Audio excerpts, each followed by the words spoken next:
আম্মা জান আয়েশা রাদিয়াল্লাহু তাআলা আনহা বলেন, কানা ইয়াকুমু মিনাল লাইলি হাত্তা তাতাফাত্তারা কদামা। আমার নবী তাহাজ্জুদের জায়নামাজে যখন দাঁড়াতেন, এত লম্বা সময় দাঁড়িয়ে দাঁড়িয়ে তিনি কিয়াম করতেন, কেরাত পড়তেন। দাঁড়িয়ে থাকতে থাকতে থাকতে থাকতে আমার নবীর বরকতপূর্ণ, আমার নবীর মোবারক পা দুটো এরকম ফুলে যেত। আমার নবীর পাগুলো ফুলে যেত দাঁড়িয়ে থাকতে থাকতে। বিষ্ণু ইসা ইসলামের পা ফুলে যেত। আম্মা জান আয়েশা এটা খেয়াল করতেন। খেয়াল করে বলতেন, ইয়া রাসূলুল্লাহ কদ গফারাল্লাহু লাকা মা তাকদ্দামা মিন যামবিকা ওয়া মা তাআখার। ও নবী, নিজের দেহের উপর কেন এত কষ্ট দেন?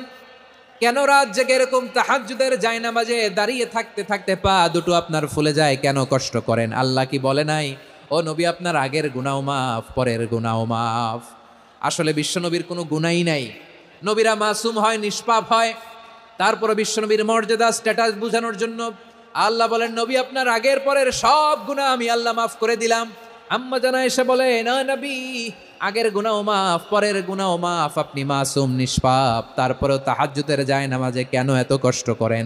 বিশ্বনবী জবাবে বলেন, আফালা উহিব্বু আন আকুনা আবেদান শাকুরা। ও আয়েশা, আমি কি শুকরগুজার বান্দা হব না?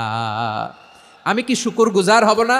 আল্লাহ আমার সব মাফ করে দিয়েছে, ঠিক আছে, আমার গুনাহ নাই, ঠিক আছে, কিন্তু আল্লাহর নাজ নেয়ামত ছাড়া তো এক মুহূর্ত আমার পক্ষে বেঁচে থাকা সম্ভব না।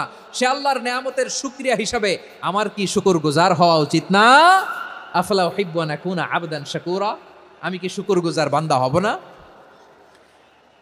ও আমার ভাইয়েরা, বিশ্বনবী ঠিক এমন ভাবে আনুগত্যের নমুনা দেখাতেন। এখানেই শেষ নয়। আম্মা জান আয়েশা বলেন, তাহাজ্জুদের জায়নামাজে দাঁড়িয়ে থাকতে থাকতে ফালাম ইয়াজাল ইয়াবকি হাত্তা বাল্লা লিহিয়াতাহু। আমার নবী কেরাত পড়তে পড়তে কাঁদতে কাঁদতে দাড়ি বেয়ে বেয়ে ওনার পানি ঝরতো। আর এক জায়গায় এসেছে হাত্তা বাল্লা হাজারাহু, নবীর জামা ভিজে যেত চোখের পানিতে। অন্য বর্ণনায় এসেছে হাত্তা বাল্লাল আরদা, সিজদায় লুটিয়ে পড়ে যখন বিশ্বনবী কান্না করতেন, বিশ্বনবীর চোখের পানি দিয়ে জমিন ভিজিয়ে যেত, জমিন ভিজিয়ে দিতেন। কি আনুগত্য, কি আনুগত্য! এরপরে নামাজ শেষে দোয়ার মধ্যে বিশ্বনবী বলতেন, আল্লাহুম্মা ইন্নী আবদুক, ও আমার আল্লাহ, আমি আপনার দাস। ওয়াবনু আবদিক, দাসের ঘরের দাস। ওয়াবনু আমাতিক, দাসীর ঘরের দাস। সুবহানাল্লাহ, কি বিনয়! দোয়াতে বলতেন, আল্লাহ আমি আপনার দাস।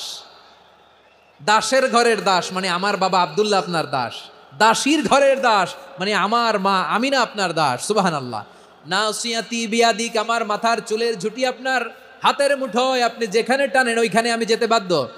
আপনি আমার চুল ধরে ডানে টান দিলে আমি ডানে যাই, বায়ে টান দিলে আমি বায়ে যাই। আমার কোনো ক্ষমতা নাই, সব ক্ষমতা আপনার।